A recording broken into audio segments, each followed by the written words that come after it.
व्यक्ती का बल बलम विद्याचा विप्राणा राज्य सैन्य बला तथा बलम वित्तना वैश्याना शूद्राणा च कनिष्ठता। आचार्य चाणक्य का यह कथन है कि विद्या ही ब्राह्मणों का बल है, राजा का बल सेना है, वैश्यों का बल धन है तथा सेवा करना शूद्रों का बल है। अभिप्राय यह है कि ज्ञान विद्या ही ब्राह्मण का बल माना गया है। अत्यंत स्वाध्याय ही उसका मुख्य कर्म क्षेत्र है, उसी से उसे निपुण होना चाहिए, तभी वह आदरणीय होगा। राजाओं का बल उसकी सेना होती है, क्योंकि सैन्य शक्ति के बल पर ही वह अपने राज्य की सीमाएं सुरक्षित रख सकता है। इसी प्रकार धन वैश्यों का बल तथा सेवा करना शूद्रों का बल है। यही उनके कार्य क्षेत्र का वैशिष्ट्य है। दुनिया की रीति निर्धम पुरुष वैश्या प्रजा भग्न नृपा त्यजेत खगा वित्फलम रक्षा उक्तव्या चाभ्यागतो ग्रहण।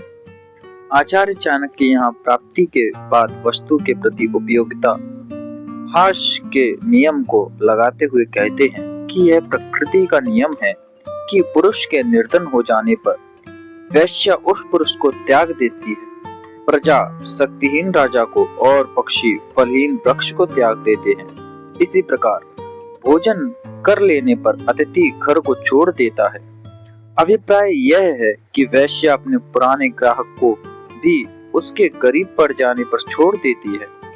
राजा जब बुरे समय में शक्तिहीन हो जाता है तो उसकी प्रजा भी उसका साथ छोड़ देती है। वृक्ष के फल समाप्त हो जाने पर पक्षी उस वृक्ष को त्याग देते हैं। घर में भोजन की इच्छा से आया हुआ कोई राहगीर भोजन कर लेने के बाद घर को छोड़कर चला जाता है। अपना उल्लू सीधा होने पर ही लोग मतलब रखते हैं। यही प्रकृति की उपयोगिता समाप्त हो जाने के बाद वस्तु के प्रति बदलते दृष्टिकोण का संकेत है।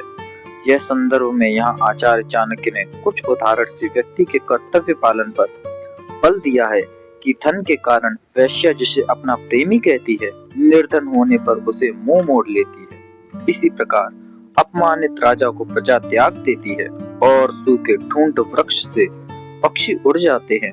इसी प्रकार अतिथि को चाहिए कि वह भोजन करने के उपरांत गृहस्थ का साधुवाद करके घर को त्याग दे, वहां डेरा डालने की ना सोचे। नहीं तो ऐसा हो सकता है कि सम्मान की रक्षा इसी में है कि वह भोजन करने के पश्चात स्वयं जाने के लिए आज्ञा मान ले। यही उचित भी है। गृहीत्वा दक्षिणा विप्राश्चन्ति यजमानकम प्राप्त विद्या गुरु शिष्या दग्धारण्य मृगास्तथा। यहाँ आचार्य चाणक्य जग की रीति पर चर्चा करते हुए कहते हैं कि दक्षिणा ले लेने पर ब्राह्मण यजमान को छोड़ देते हैं, विद्या प्राप्त कर लेने पर शिष्य गुरु को छोड़ देते हैं और वन में आग लग जाने पर वन के पशु उस वन को त्याग देते हैं। अभिप्राय यह है कि ब्राह्मण दक्षिणा लेने तक ही यजमान के पास रहता है। दक्षिणा मिल जाने पर वह यजमान को छोड़ देता है और अन्यत्र की सोचने लगता है। शिष्य अध्ययन करने तक ही गुरु के पास रहते हैं। विद्याएं प्राप्त कर लेने पर वे गुरु को छोड़कर चले जाते हैं और जीवन कार्य के प्रति विचार करते हुए अगली योजना में लग जाते हैं। इसी प्रकार हिरण आदि वन के पशु वन में भी तभी तक रहते हैं जब तक वह हरा भरा रहता है। यदि वन में आग लग जाए तो पक्षी वहां रहने की संभावनाएं समाप्त जानकर अन्यत्र डेरा जमाने के विचार से उड़ जाते हैं या दौड़ लगा जाते हैं। अर्थात व्यक्ति किसी आश्रय या उपलब्धि स्रोत पर तभी तक निर्भर करता है जब तक उसे वहां अपना लक्ष्य पूर्ण होता दिखलाई पड़ता है।